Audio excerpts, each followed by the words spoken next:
నమస్తే, welcome to ANN బులెటిన్ల ముందుగా headlines. Banjara Hills లో మైనారిటీస్ ఎక్సలెన్స్ సమ్మిట్ ముఖ్య అతిథిగా హాజరైన సీఎం రేవంత్ రెడ్డి. ఎమ్మెల్యే విరూపాక్షితో వైఎస్ జగన్ ములాఖాత్, జైలు వద్ద తనను అవమానించారంటూ ఆరోపణ. ఆసుపత్రి నుంచి జూనియర్ ఎన్టీఆర్ డిశ్చార్జ్, 3 నెలల పాటు విశ్రాంతి తీసుకోనున్నట్లుగా డాక్టర్లు వెల్లడి. ఓటర్ లిస్టుపై మరోసారి విరుచుకుపడ్డ ప్రకాష్ రాజ్, ఇదేం రాజకీయం, ఇదేం ఎజెండా అంటూ కామెంట్.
హైదరాబాద్ బంజారాహిల్స్ లోని కొమురుమీమ ఆదివాసీ భవన్ లో మైనారిటీస్ ఎక్సలెన్స్ సమిట్ కార్యక్రమం జరిగింది. ఈ కార్యక్రమానికి ముఖ్య అతిథిగా సీఎం రేవంత్ రెడ్డి హాజరయ్యారు. ఈ సందర్భంగా కొందరు ఎస్ఐఆర్ పేరుతో కుట్రలు చేస్తున్నారని సీఎం రేవంత్ ఆరోపించారు. బెంగాల్ తర్వాత తెలంగాణ తమ టార్గెట్ అంటూ కొందరు చెప్తున్నారన్నారు. రాష్ట్రంలో సుమారు 70 లక్షల ఓట్లు తొలగిస్తున్నారంటూ ప్రచారం జరుగుతుందన్నారు. చిన్న చిన్న తప్పుల కారణంగా అర్హులైన ఓటర్ల ఓట్లు తొలగిపోయే పరిస్థితి రాకూడదంటూ సీఎం అన్నారు. అర్హులైన ప్రతి ఒక్కరి ఓటు హక్కు కాపాడేలాగా చర్యలు తీసుకోవాల్సిన అవసరం ఉందని ఆయన పేర్కొన్నారు.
₹10,000 बढ़ा दिए। भाई करीब लोग जाने का वक्त आ गया, पूरा तैयारी कर लिए, 10,000 कहां से लाएंगे? इसीलिए हमारे कमेटी चेयरमैन का उबैदुल्ला कोतवाल साहब सब लोग मिलकर मुझे बोले तो कुसूर पाशा जी मुझे मिलकर साहब ये 10,000 हम कहां से जमा करेंगे? 7,000 लोगों को ये तकलीफ है, आप कुछ सोचो। बोले तो जब भी सरकार से 7,000 लोगों को हर किसी को ₹10,000 सरकार से पैसे मैं दिया, इस देश में कोई मुख्यमंत्री नहीं किए। वहां पर बस एक्सीडेंट में शहीद हुए तो हर परिवार को मैं मदद किए। जब भी सब लोगों को वहां पर भेजा। असदुद्दीन ओवैसी साहब ने मुझे फोन किया, भाई ऐसा एक्सीडेंट हो गया, 40-45 लोग मर गए। बोले तो तभी एमएलए नामपल्ली एमएलए सबको वहां पर मैं इस बार हज को जाने का 7,000 लोग तय हो गए। अचानक केंद्र सरकार ने हर किसी का ₹10,000 बढ़ा दिए। भाई करीब लोग जाने का वक्त आ गया, पूरा तैयारी कर लिए, 10,000 कहां से लाएंगे? इसीलिए हमारे कमेटी चेयरमैन का उबैदुल्ला कोतवाल साहब सब लोग मिलके मुझे बोले तो कुसूर पाशा जी मुझे मिलकर साहब ये 10,000 हम कहाँ से जमा करेंगे 7,000 लोगों को ये तकलीफ है आप कुछ सोचो बोले तो जब भी सरकार से 7,000 लोगों को हर किसी को 10,000 रुपए सरकार से पैसे मैं दिया इस देश में कोई मुख्यमंत्री नहीं किए। वहां पर बस एक्सीडेंट में शहीद हुए तो हर परिवार को मैं मदद किए जब भी सब लोगों को वहां पर भेजा। असदुद्दीन ओवैसी साहब ने मुझे फोन किया भाई ऐसा एक्सीडेंट हो गया 40-45 लोग मर गए बोले तो तब का तभी एमएलए नामपल्ली एमएलए सबको वहां पर मैं इस बार हज को जाने का 7,000 लोग तय हो गए। अचानक केंद्र सरकार ने हर किसी का 10,000 रुपये बढ़ा दिए।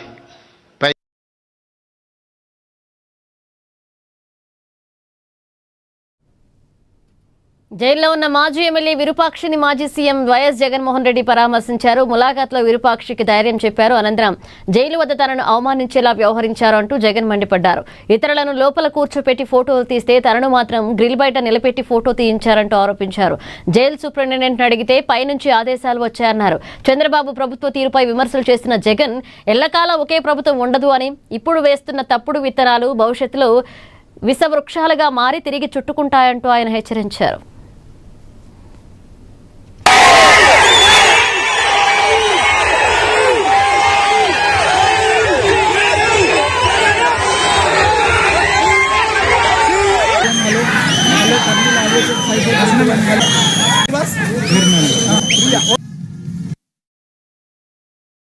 కేవలం నన్ను అవమానించాలని ఇలా సేడిజం చూడు ఎలా ఉందో సేడిస్టిక్ మెంటాలిటీ చంద్రబాబు నాయుడు గారికి ఎలా ఉంటుందని చెప్పడానికి చెప్తా ఉన్నా. నన్ను గ్రిల్ బయట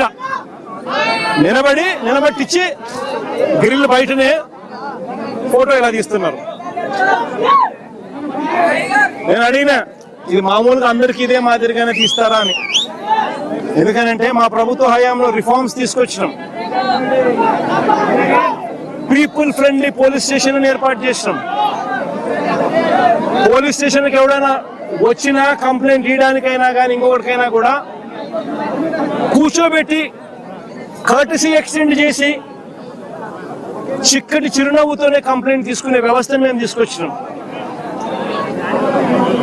పీపుల్ ఫ్రెండ్లీ పోలీస్ స్టేషన్ మేము తీసుకొస్తే ఇక్కడ అవమానించే కార్యక్రమం ఎవరికి మాదిరిగా చేయరంట. నేను అడిగిన సూపరింటెండెంట్ను ఏమన్నా అందరికీ ఇదే మాదిరిగానే చేస్తారా అని. లేదు సార్ అందరినీ మామూలుగా అయితే కూర్చోబెడతాము మీరు కాబట్టి కేవలం నన్ను అవమానించాలని ఇలా సేడిజం చూడు ఎలా ఉందో సేడిస్టిక్ మెంటాలిటీ చంద్రబాబు నాయుడు గారికి ఎలా ఉంటుందని చెప్పడానికి చెప్తా ఉన్నా. నన్ను గ్రిల్ బయట నిలబెట్టించి గ్రిల్ బయటనే ఫోటో ఇలా తీస్తున్నారు. నేను అడిగి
సర్టిఫికెట్ల పేరుతో దివ్యాంగులను వేధిస్తున్నారనే ఆరోపణలు వెలువెత్తుతున్నాయి. పల్నాడు జిల్లా చిలకలూరుపేట ప్రభుత్వ ఆసుపత్రిలో సర్టిఫికెట్ల జారీకి డబ్బులు డిమాండ్ చేస్తున్నారని దివ్యాంగులు ఆరోపిస్తున్నారు. సర్టిఫికెట్ కోసం నెలల తరబడి ఆసుపత్రుల చుట్టూ తిరుగుతున్నా సమస్య పరిష్కారం కావడం లేదు అని ఆవేదన వ్యక్తం చేస్తున్నారు. ఒక్కో సర్టిఫికెట్ కు 30,000 వరకు డిమాండ్ చేస్తున్నారని బాధితులు ఆరోపిస్తుండగా డబ్బులు ఇవ్వలేని వారికి సర్టిఫికెట్లు జారీ చేయకుండా ఇలాంటి సమాచారం ఇవ్వడం లేదు అని చెప్తున్నారు. ఇక మరొక వైపు సదరం పోర్టల్లో సాంకేతిక సమస్యలు, వైద్య శిబిరాల్లో జాప్యం, వైద్యుల గైర్హాజరు కూడా దివ్యాంగులకు ఇబ్బందులు కలిగిస్తున్నాయని ఆరోపణలు ఉన్నాయి. తమకు న్యాయం చేయాలని కోరుతూ పలువురు దివ్యాంగులు అధికారులను ఆశ్రయిస్తున్నా ఫలితం కనిపించడం లేదు అని వాపోతున్నారు. ఇదే అంశానికి సంబంధించి మరిన్ని అప్డేట్స్ అందించడానికి గుంటూరు నుంచి మా ప్రతినిధి రాఘవ ఫోన్లలో సిద్ధంగా ఉన్నారు. రాఘవ. Thank you Manisha. ప్రభుత్వం సద్దేశంతో చేపట్టిన సదరన్ సర్టిఫికెట్ల మంజూరును పల్నాడు జిల్లా చిలకలూరుపేట ప్రభుత్వ ఆసుపత్రి వైద్యులు తూట్లు పడుతున్నారని కూడా తెలుస్తుంది. సదరన్ సర్టిఫికెట్ల మంజూరు తమ ఆదాయ వనరుగా మార్చుకుంటున్నారని కూడా ఆరోపణలు వెల్లువెత్తుతున్నాయి. అంటే పైసలు ఇస్తేనే కానీ అంగల వైకల్యాన్ని నిర్ణయిస్తామని, లేకపోతే ధృవీకరణ పత్రం మంజూరు చేస్తామని వైద్యులేతర సిబ్బంది కూడా తెగేసి చెప్తుండడం కూడా ఆశ్చర్యకరం అనిపిస్తుంది. అదే విధంగా మరియు సిబ్బంది అయితే మరి కుల ధృవీకరణ పత్రం కావాలంటే మండల కార్యాలయం చుట్టూ తిరుగుతున్నారగా, అలానే సదరన్ సర్టిఫికేట్ కూడా కావాలంటే 6 నెలల మా చుట్టూ తిరగాల్సిందని కూడా సిబ్బంది అంటున్నారు. అదేవిధంగా అక్కడ కూడా మీడియా కూడా ఎవరన్నా కూడా అడుగుతుంటే మీడియాపై దురుసుగా ప్రవర్తిస్తున్నా కూడా ఏమీ చేసినట్టు కూడా తెలుస్తుంది. అంటే స్థానిక ఎమ్మెల్యే కూడా ముఖ్యమంత్రి చెప్పినా కానీ ముడుపులు మాత్రం ఇవ్వండి, మేము సదరన్ సర్టిఫికేట్ కూడా ఇవ్వమని తెగే చెప్తాం కూడా రాష్ట్రంలో కలకలం కూడా రేపుతుందని చెప్పుకోవచ్చు. అంటే ముడుపులు చెల్లించిన వారు ఎంత మొత్తుకున్న వారే, అంటే ముడుపులు అంటే డబ్బులు లేని వారు కూడా వాళ్ళకి సర్టిఫికేట్ కావాలి, అర్హులైన కూడా వికలాంగ సర్టిఫికేట్ కావాల్సిందే.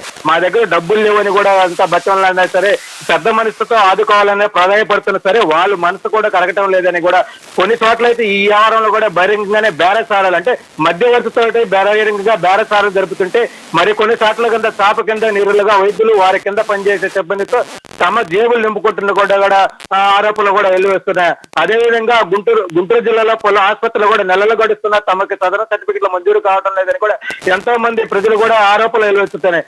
అదే ఇలాంటి ఆసుపత్రుల్లో కూడా పల్నాడు జిల్లా చిలకలూరుపేట ఏరియా ప్రభుత్వ ఆసుపత్రి మొదటి స్థానంలో నిలిచిందని చెప్పుకోవచ్చు. అంటే పల్నాడు జిల్లాలోని పలు గ్రామాల్లో దివ్యాంగులను చిలకలూరు ప్రైవేట్ ఆసుపత్రికి కేటాయించారు. అక్కడ డాక్టర్లు సూపరింటెండెంట్ గానే బేరాలు దిగుతున్నారు. అంటే అక్కడ వెరిఫికేషన్ జరిగి ఆ సర్టిఫికేట్ పుట్టాల్సింది పోయి వాళ్ళకి 6 నెలలు గత సంవత్సరం తిప్పుకుంటున్న వైనం కూడా మనకు తెలుస్తుంది. అంటే సూపరింటెండెంట్ బేరాలు ఈ విధంగా దాంట్లో అంటే ఆ ఏరియా సూపరింటెండెంట్ కూడా బేరాలు దిగుతున్నట్టు కూడా తెలుస్తుందని మనకు సమాచారం. ఒక్కో సర్టిఫికేట్ కి జారీ చేయాలంటే కనీసం 20,000 నుంచి 30,000 కూడా డిమాండ్ చేస్తున్నారు కూడా అందుతున్న సమాచారం. అంటే లంచం ఇవ్వలేని దివ్యాంగులకి సర్టిఫికెట్లు మంజూరు చేయకపోగా ఎలాంటి సమాచారం ఇవ్వకపోవడం లేదు. దీంతో మరొకసారి ప్రయత్నం చేసుకోవాలని దివ్యాంగులకు కుదరటం. అంటే వారంలో గ్రామ సచివాలయానికి రిపోర్ట్ పంపిస్తామని చెప్తున్న డాక్టర్లు 2 నెలలు 3 నెలలు గడిచినంతవరకు ఎలాంటి సమాచారం ఇవ్వడలేదు కూడా. ఆడ దివ్యాంగులు కానీ లేకపోతే ఏ వికలాంగులు కానీ ఏదైనా సరే దానికి సంబంధించిన ప్రజలు కానీ వాపోతున్నారు. అంటే ప్రభుత్వం డిజిటల్ విధానంలో సర్టిఫికెట్లు సకాలం మంజూరు అవుతున్నాయని చెప్తున్నట్టుగా వాస్తవంలో కూడా కింద స్థాయి పరిస్థితి అందుకు భిన్నంగా ఉందని చెప్పుకోవచ్చు. అంటే సదరన్ పోర్టల్లో సాంకేతిక సమస్యలా లేకపోతే మెడికల్ క్యాంపులో జరుగుతున్న జాప్యమా, వైద్యుల గైరాజరా, కొందరు వైద్యేతర సిబ్బంది చేతివాట వల్ల వికలాంగులు ప్రాణ సంకటంగా మారుతుందని కూడా చెప్పుకోవచ్చు. ఇలాంటి రాష్ట్ర వ్యాప్తంగా 6 లక్షల మంది దివ్యాంగులు సదరన్ సర్టిఫికెట్ల కోసం కూడా ఆసుపత్రులు తిరగాల్సింది కూడా వస్తుందని చెప్పుకోవచ్చు. అంటే ఏదేమైనప్పటికీ గత ప్రభుత్వంలో వేలాది మంది అనర్హులకు కూడా సదరన్ సర్టిఫికెట్ల మంజూరైన దాఖలు కూడా చాలా కోకొల్లలు ఉన్నాయని చెప్పుకుంటే గత ప్రభుత్వంలో 10,000, 20,000, 30,000 ఉంటే వాళ్ళకి సదరన్ సర్టిఫికెట్ పుట్టించుకొని పింఛను పొందుతున్నట్టు కూడా మనకి కళ్ళెదుడు కూడా కొన్ని చోట్ల కూడా అవుపడుతున్నాయి. అయినా సరే సదరన్ సర్టిఫికెట్ మంజూరైన దాఖలు కూడా ఉన్నాయి. కేవలం ప్రభుత్వ పథకాల కోసం అనర్హులు తమకు లేని వైకల్యాన్ని ఉన్నట్టుగా చూపిస్తూ డబ్బులు ముట్టజెప్పి దొంగ సర్టిఫికెట్లు పొందుతున్నారు. అంటే తమకు వద్దకు వచ్చేవారికి ఎలాంటి వైకల్యం లేదని తెలిసినా సరే ఉన్నట్టు నిర్ధారిస్తూ ఇంత శాతానికి ఇంత రేట్ అని కూడా ఖరీదు కట్టి మరి కొందరు వైద్యులు కూడా సాధారణ ధృవీపత్రాలు అందజేస్తున్నట్టు కూడా తెలుస్తుంది. అంటే ఈ క్రమంలో అసలు దివ్యాంగులు ఎవరు న్యాయం జరగట్లేదు. అంటే వైకల్యం తగ్గించి రాయడంతో వారు ప్రభుత్వ పథకాలకు దూరం అవుతున్నారు. కూలి పనులు చేసుకోలేక ప్రభుత్వ సాయం అందలేక వేలాది మంది నరకయాతన అనుభవిస్తున్నారు. మనిషి. అయినా సరే చిలకలూరు ప్రైవేట్ ఆసుపత్రులు అయితే వైద్య తీరు ప్రజాప్రతినిధులతో సైతం కూడా ఆందోళన గురి చేస్తున్నట్టే. స్థానికంగా ఎమ్మెల్యే ఆఫీస్ సిబ్బంది చెప్పినా కూడా డాక్టర్లు కూడా ఆలకించడం లేదు కానీ కూడా అక్కడ స్థానికంగా వికలాంగులు కానీ లేకపోతే చుట్టుపక్కల గ్రామ ప్రజలు కూడా అంటున్నారు ఎవరైతే లంచం ఇస్తే వాళ్ళకి సర్టిఫికెట్ అనేది సొంతంగా తయారవుతుందని. సుదూర ప్రాంతాల్లో తొండేపి, రుద్రవరం, గణపురం గ్రామాల నుంచి చిలకలూరుపేట ప్రైవేటు ఆసుపత్రికి వెళ్ళిన దివ్యాంగులు డాక్టర్ చుట్టూ తిరుగుతున్నారు. అంటే చుక్కలు చూపిస్తున్నారు. ఎందుకంటే మాకు లంచం ఇస్తేనే లేక లేదు, మీరు ఎన్నాళ్ళనే తిరగాల్సిందే అంటే అక్కడ స్థానికంగా సిబ్బంది కూడా ఆ విధంగా దుష్ప్రవర్తిస్తున్నారు. అదే విధంగా అదే కాదు వైద్యం కూడా క్యూలో నిలబెట్టడం. కొంతమంది వైద్యులు అయితే సరే సెల్ ఫోన్ చూసుకోవటం, అంటే వచ్చిన పేషెంట్లు కూడా చూడకుండా క్యూలో నిలబెట్టడం, వాళ్ళ సెల్ ఫోన్ చూసుకోవటం, వాళ్ళ పని ఏదో వాళ్ళు చూసుకుంటారు. కానీ వచ్చిన ప్రజలకు కూడా వైద్యం చూడకుండా కూడా ఎంత దూరం కూడా ప్రవర్తిస్తున్నట్టు కూడా కళ్ళ ముందు అంటే అక్కడ మీడియా వాళ్ళు కూడా ఎక్కడ ఎవరిని పైన మీరు ఫోటోలు తీయొద్దు, వీడియోలు తీయొద్దు, మీకే సంబంధం అంటే మీడియాలో కూడా జీవో ఉందా, మీరు వీడియో తీస్తానికి జీవో ఉంది కూడా దుష్ప్రవర్తన కూడా చేస్తున్నట్టు కూడా మన కళ్ళ ముందు కూడా పడుతుంది. అంటే స్వయంగా కూడా మేము వెళ్ళి పరీక్షించినా కూడా అంతే విధంగా కింద స్థాయి సిబ్బంది మీరు వీడియోలు తీయొద్దు, ఫోటోలు తీయొద్దు, మీకు ఏమైనా జీడో ఉందా, లేకపోతే మీకు ఎమ్మెల్యే చెప్తున్నా కూడా మేము లెక్క చేయము, మేము లంచాలు ఇస్తే పనిచేస్తాం, అయితే అవసరమైతే మండలాఫీస్ చుట్టూ తిరుగుతున్నారు. అదే విధంగా కూడా మా ఏరియా హాస్పిటల్ తిరగాల్సిందని కూడా చెప్తున్నట్టు కూడా పోయిన ఉంది Manisha. Right Raghava, thank you.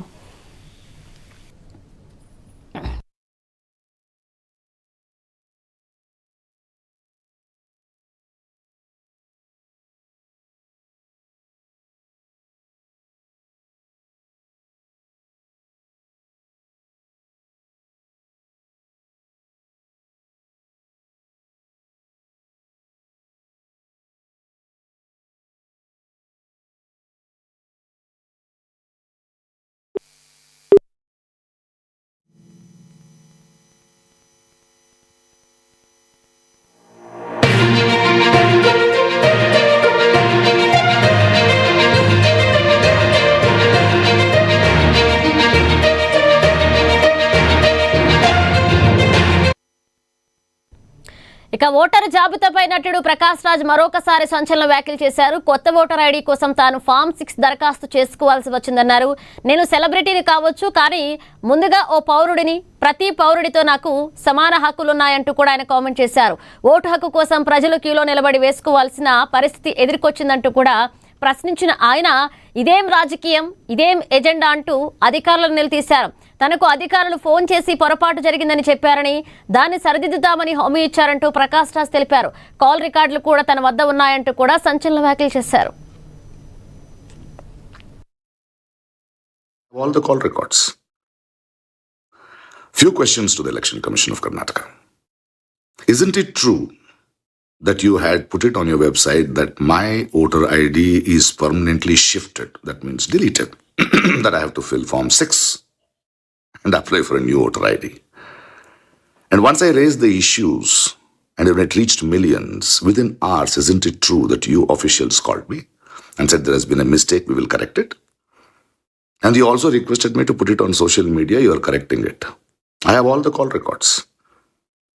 And by evening, you call a press meet, you change from permanently shifted to shifted on your website and tell the press that, it's actually shifted, we did a merger and deletion is a lie. You are telling a lie.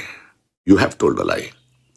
And by 8:30, you will send your BLO to the old address in front of the door with a camera, call the neighbors and create that natak and drama that, you have done the Mahajar after the issue is out of hands. And then send it to your Godi medias and your BJP handles and they are jumping around that Prakash Raj is wrong. Hello, I am a celebrity. Will you call a common man like this? I am a celebrity because of my work. But as a citizen, I am equal to every citizen. This fight is about the dignity of a citizen, of standing in queues, asking us to stand in queues. More videos, more clarifications, and a big press meet to come. Game on. And you, my friend, once in 5 years, you come to beg for votes because you know citizens have the right to vote. And now, you want the same citizens to stand in queue and beg for their vote to be reinstated? Kya natak hai?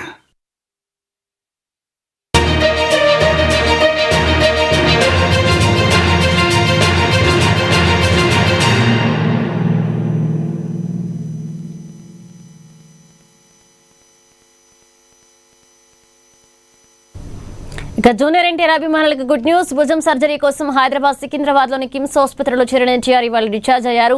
Orthopaedic నిపుణుల ఆధ్వర్యంలో నిర్వహించిన arthroscopic shoulder surgery విజయవంతంగా పూర్తయిందని కిమ్స్ వైద్యులు health bulletin విడుదల చేశారు. ప్రస్తుతం ఎన్టీఆర్ ఆరోగ్య పరిస్థితి నిలకడగా ఉందని, కోలుకునే దిశగా మంచి పురోగతి సాధిస్తున్నారంటూ కూడా వైద్యులు తెలిపారు.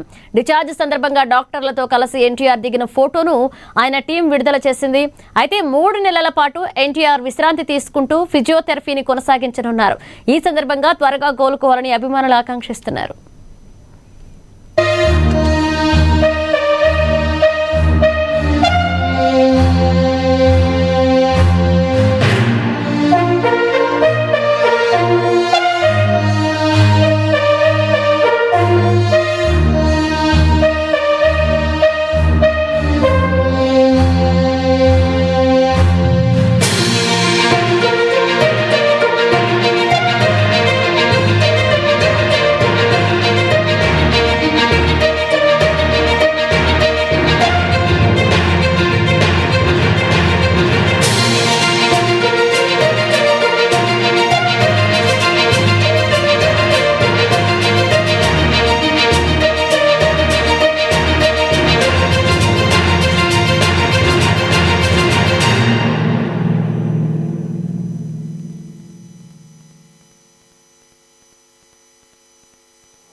డిప్యూటీ సీఎం బట్టి విక్రమార్క సతీమణి నందిని మల్లుపై కొందరు కావాలని దుష్ప్రచారం చేస్తున్నారని కాంగ్రెస్ నాయకురాలు DCC executive member K Padma Rani ఆరోపించారు. నందిని మల్లుకు ఎలాంటి ప్రభుత్వ పదవి, రాజ్యాంగబద్ధమైన హోదా లేదా పరిపాలన బాధ్యత లేదు అని స్పష్టం చేశారు. ఆరోపణలకు ఆధారాలు ఉంటే బహిర్గతం చేయాలని సవాల్ విసిరారు. ఆధారాలు లేకుండా కుటుంబ సభ్యులను రాజకీయాల్లోకి లాగడం సరికాదన్నారు.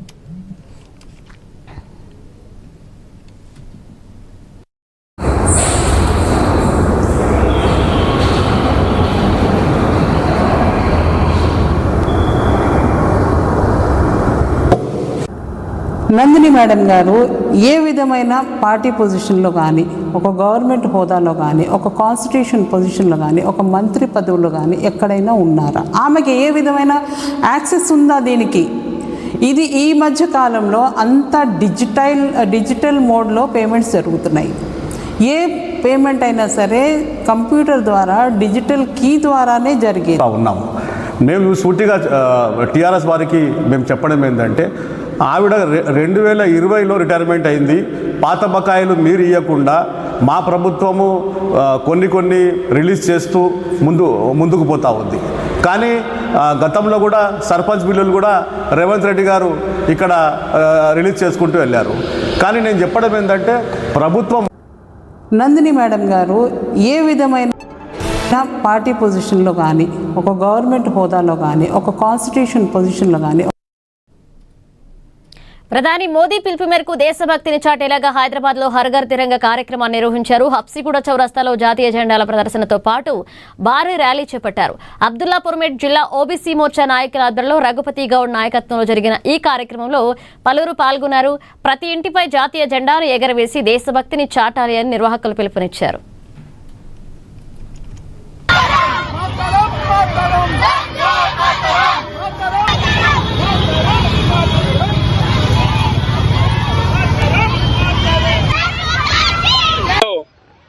హర్ ఘర్ తిరంగా యాత్ర చేయడం సంతోషంగా ఉంది. ఎందుకంటే మన భారత ప్రధాని పిలుపు మేరకు భారతదేశంలో జాతీయ భావాన్ని పెంచాలని, ప్రతి ఒక్కరికి, ప్రతి ఇంటే కానీ, విద్యార్థులుగా కానీ, మిగతా యువకులుగా కానీ అందరి ఉద్యోగస్తులు అందరూ కూడా జాతీయ భావం పెరగాలని ప్రపంచవ్యాప్తంగా చూస్తున్నాం. జరుగుతున్న వింత సంఘటనలు చూస్తుంటే, ఎందుకంటే కొన్ని పుట్టుకొస్తున్నాయి కాక్రోజులు. దానివల్ల జాతీయ భావం ఉంటే మన జాతీయ భావంతో ఏదైనా దేశ సేవ చేసుకోవచ్చిన భావంతో మన భారత ప్రధాని గారు పిలుపు మేరకు ఈరోజు అప్సోల్ డివిజన్లో జాతీయ తిరంగా ర్యాలీ చేయడం జరిగింది. దీనికి ముఖ్యంగా స్వచ్ఛందంగా విద్యార్థులు అప్సగూడలో మెదక్ జిల్లా కేంద్రంలో బీజేపీ ఆధ్వర్యంలో హర్ఘర్ తిరంగ కార్యక్రమాన్ని ఘనంగా చేపట్టారు. బీజేపీ జిల్లా అధ్యక్షుడు వల్దాస్ రాధా మల్లేష్ గౌడ్ ఆధ్వర్యంలో జరిగిన కార్యక్రమానికి ఎమ్మెల్సీ డాక్టర్ అంజిరెడ్డి, రాష్ట్ర కార్యదర్శి కరణం పరిణిత ముఖ్య అతిథులుగా హాజరయ్యారు. జాతీయ జెండాలను ప్రదర్శిస్తూ నాయకులు, కార్యకర్తలు దేశభక్తిని చాటారు.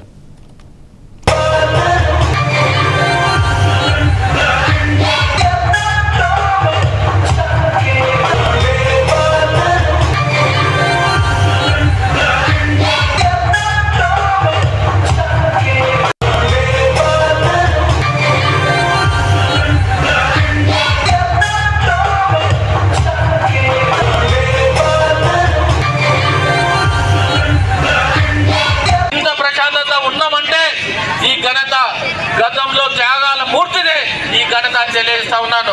అదేవిధంగా రాబోయే రోజుల్లో ఏ టెక్నాలజీ అయినా కానీ ఏ టెక్నాలజీని అధిగమించి ఏ టెక్నాలజీ కూడా వచ్చిన తర్వాత కూడా అధిగమించి భారతదేశాన్ని ముందుకు తీసుకుపోయే ఘనత మనందరి పైన ఉన్నదా లేదా? ఉన్నదంటే విద్యార్థులందరూ సపోర్ట్ కొట్టారు. ఎందుకంటే రేపటి పౌరులే నాయకులు అవుతారు, బిజినెస్ మెన్లు అవుతారు, మరి ఉద్యోగస్తులు అవుతారు. అందుకోసానికి విద్యార్థులకు చెప్పేది ఏంటంటే, మీరందరూ క్రమశిక్షణ ఉండి క్రమశిక్షణ నేర్చుకొని పెద్దలు ఎవరైతే టీచర్స్ అయినా తల్లిదండ్రులు ఇంత ప్రశాంతత ఉన్నామంటే ఈ ఘనత గతంలో త్యాగాల మూర్తినే ఈ ఘనత తెలియజేస్తా ఉన్నాను. అదేవిధంగా రాబోయే రోజుల్లో ఏ టెక్నాలజీ అయినా కానీ ఏ టెక్నాలజీని అధిగమించి ఏ టెక్నాలజీ కూడా వచ్చిన తర్వాత కూడా అధిగమించి భారతదేశాన్ని ముందుకు తీసుకుపోయే ఘనత మనందరి పైన ఉన్నదా లేదా? ఉన్నదంటే విద్యార్థులందరూ సపోర్ట్ కొట్టారు. ఎందుకంటే రేపటి పౌరులే నాయకులు అవుతారు, బిజినెస్ మెన్లు అవుతారు, మరి ఉద్యోగస్తులు అవుతారు. అందుకోసానికి విద్యార్థులకు చెప్పేది ఏంటంటే, మీరందరూ క్రమశిక్షణ ఉండి క్రమశిక్షణ నేర్చుకొని. సిద్దిపేట జిల్లా హుస్నాబాద్ లో బీజేపీ ఆధ్వర్యంలో హర్ఘర్ తిరంగ ర్యాలీ ఘనంగా జరిగింది. పట్టణంలోని ప్రధాన వీధుల మీదుగా మల్లెచెట్టు చౌరస్తా వరకు ర్యాలీ కొనసాగింది. జాతీయ జెండాలు చేతబట్టి బీజేపీ నాయకులు, కార్యకర్తలు, విద్యార్థులు పాల్గొన్నారు. అనంతరం మానవహారంగా ఏర్పడి వందే మాతరం నినాదాలు చేసి జాతీయ గీతాన్ని ఆలపించారు.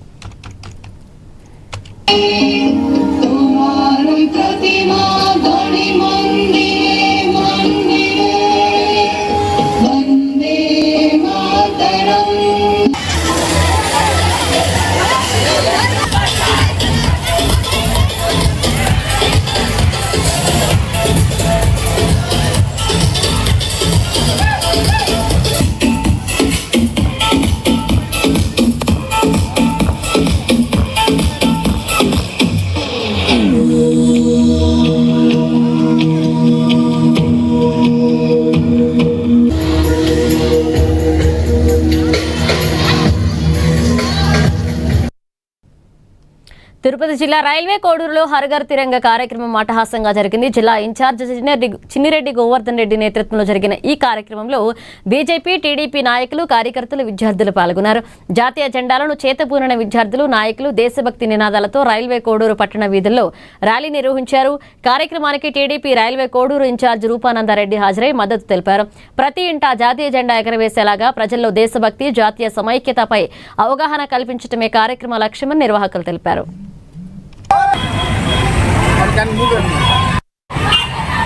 ఇంటింటి జెండా కార్యక్రమానికి మన కోడూరు నియోజకవర్గంలో ఇంత పెద్ద ఎత్తున ర్యాలీ చేయడము అంతా సంతోషకరం. ఎందుకంటే మన హిందూ మత తత్వాన్ని చాటి చెప్పడానికి మన ప్రియతమ ప్రధానమంత్రి నరేంద్ర మోడీ గారు ఒక్క ఇంటి మీద జెండా ఎగరవేయాలనే ఉద్దేశంతో ఈ కార్యక్రమం చేపట్టడం జరిగింది. సీనియర్ నాయకులు గడ్డం చెంగల్రాజు గారికి, అలాగనే విద్యార్థి సంఘాలకు, విద్యా సంస్థ అధినేతలకు స్వాగతం తెలియజేస్తూ ఈ యొక్క కార్యక్రమంలో పాల్గొన్నందుకు మీ అందరికీ ధన్యవాదాలు తెలియజేస్తా ఉన్నాను. ఈ రోజు ఏదైతే నరేంద్ర మోడీ గారు పిలుపునిచ్చారో ప్రతి ఇంటి మీద భారతీయ జెండా ఎగరవేసి మన దేశ ఐకమత్యాన్ని చాటి భారత్ అంటే మట్టి కాదు, భారత్ అంటే మనుషులు అయినటువంటి నిజమైన నాయకుడు నరేంద్ర మోడీ గారని ఈరోజు నేను తెలియజేస్తా ఉన్నాను. ఇంతవరకు అన్నమయ్య జిల్లా రాయచోటిలో తల్లి బిడ్డల ఆరోగ్యానికి ప్రభుత్వం మరొక ముందడుగు వేసింది. రాయచోటి ప్రభుత్వ ఏరియా ఆసుపత్రిలో 2 నూతన తల్లి బిడ్డ ఎక్స్ప్రెస్ వాహనాలను మంత్రి మండిపల్లి రాంప్రసాద్ రెడ్డి ప్రారంభించారు. గర్భిణీలను సురక్షితంగా ఆసుపత్రులకు తరలించడంతో పాటు ప్రసవం అనంతరం తల్లి బిడ్డలను ఇంటికి చేర్చేలా ఈ వాహనాలు సేవలు అందిస్తాయన్నారు. ఇక పేద కుటుంబాలకు మెరుగైన వైద్య సేవలు అందించడమే ప్రభుత్వ లక్ష్యమని స్పష్టం చేశారు.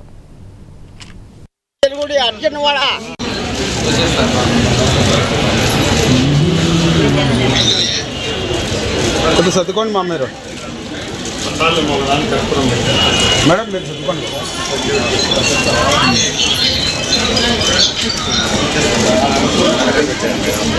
ఇప్పుడున్న పాలకవర్గం సమక్షంలో ఆ 2 వాహనాలను ప్రారంభించుకోవడం జరిగింది. ముఖ్యంగా దీని యొక్క ముఖ్య ఉద్దేశం ఎవరైతే గర్భిణీలు వాళ్ళ యొక్క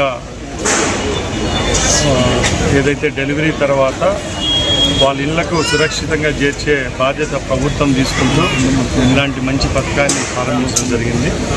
దానిలో భాగంగానే తల్లి బిడ్డను గవర్నమెంట్ హాస్పిటల్లో ఎప్పుడైతే వాళ్ళకంతా ప్రొసీజర్ అంతా అయిపోయిన తర్వాత వాళ్ళ ఇంటి వరకు చేర్చే బాధ్యతను తీసుకుంటున్నాం. ముఖ్యంగా ఇలాంటి కార్యక్రమాలు ఎన్నో ప్రభుత్వం చేపడతా ఉంది. ముఖ్యంగా ఈ కుటుంబ ప్రభుత్వం ఏర్పాటైన తర్వాత ఆరోగ్య రంగంలో పెను మార్పులు రావడం జరిగింది. హాస్పిటల్లో శానిటేషన్ దగ్గర నుంచి మందులు ఉన్న పాలకవర్గం సమక్షంలో ఆ 2 వాహనాలను ప్రారంభించుకోవడం జరిగింది. ముఖ్యంగా దీని యొక్క ముఖ్య ఉద్దేశం ఎవరైతే గర్భిణీలు వాళ్ళ యొక్క గత వైసీపీ ప్రభుత్వ హయాంలో ఏపీపీఎస్సీ గ్రూప్ 1 పరీక్షల్లో భారీ అవినీతి జరిగిందంటూ శాప్ చైర్మన్ రవినాయుడు సంచలన ఆరోపణలు చేశారు. గ్రూప్ 1 పరీక్షల మూల్యాంకనం, డిజిటల్ కనెక్షన్, అలాగే ఓఎంఆర్ షీట్ల మార్పుల్లో అక్రమాలు జరిగాయన్నారు. సీట్ నివేదికలోనూ ఏపీపీఎస్సీ అవినీతి అంశాలు వెల్లడయ్యాయన్నారు. గ్రూప్ 1 వ్యవహారంపై వైసీపీ నేతలు బహిరంగ చర్చకు రావాలంటూ రవినాయుడు సవాల్ చేశారు.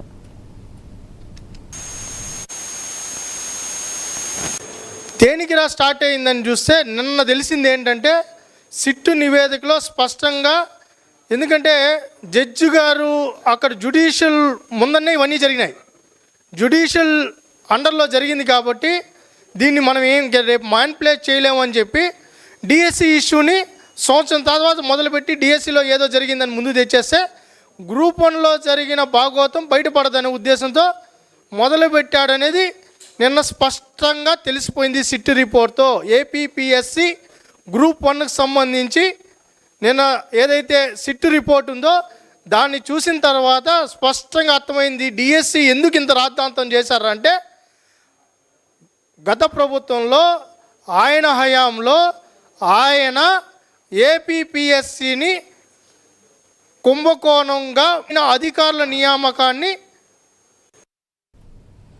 నిజామాబాద్ జిల్లా మోపాల మండలంలో దారుణ ఘటన వెలుగు చూసింది. అప్పుడే పుట్టిన ఆడ శిశువును గుర్తు తెలియని వ్యక్తులు ముళ్లపొదల్లో వదిలేసి వెళ్లారు. గురుకుల పాఠశాల సమీపంలోని ముళ్లపొదల్లో నుంచి పసికందు ఏడుపు వినిపించడంతో స్థానికులు అక్కడికి వెళ్లి చూశారు. వెంటనే పోలీసులకు, ఆశా కార్యకర్తలకు సమాచారం అందించారు. వైద్య సిబ్బందికి చిన్నారికి ప్రాథమిక చికిత్స అందించి ప్రభుత్వ ఆసుపత్రికి తరలించారు. ఘటనపై పోలీసులు దర్యాప్తు చేస్తున్నారు.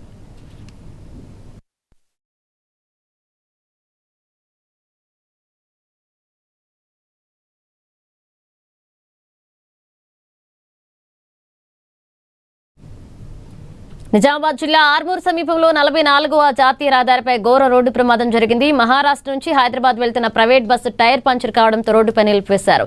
ఇక బస్సు నుంచి దిగిన కొంతమంది ప్రయాణికులు డివైడర్ పై కూర్చున్నారు. అదే సమయంలో వెనుక నుంచి వచ్చిన కంటైనర్ బస్సును ఢీకొనడంతో బస్సు డివైడర్ పై ఉన్న ప్రయాణికులపైకి దూసుకువెళ్లింది. ప్రమాదంలో సుజాత, మాధవి అనే 2 మహిళలు అక్కడికక్కడే మృతి చెందగా మరొక 2 తీవ్రంగా గాయపడ్డారు.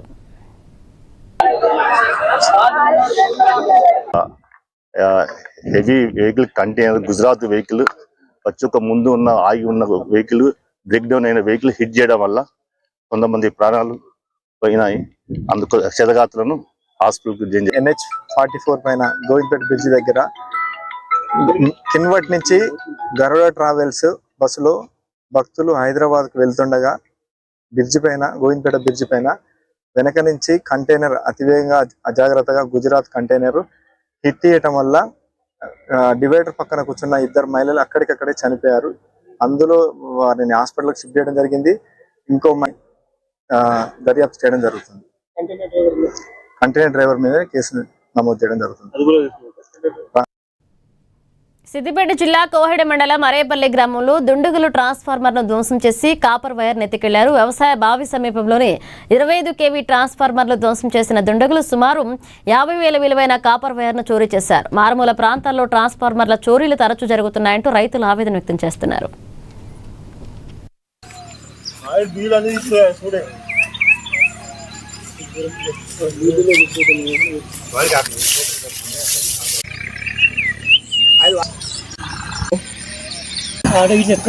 అవసరం ఎక్కువ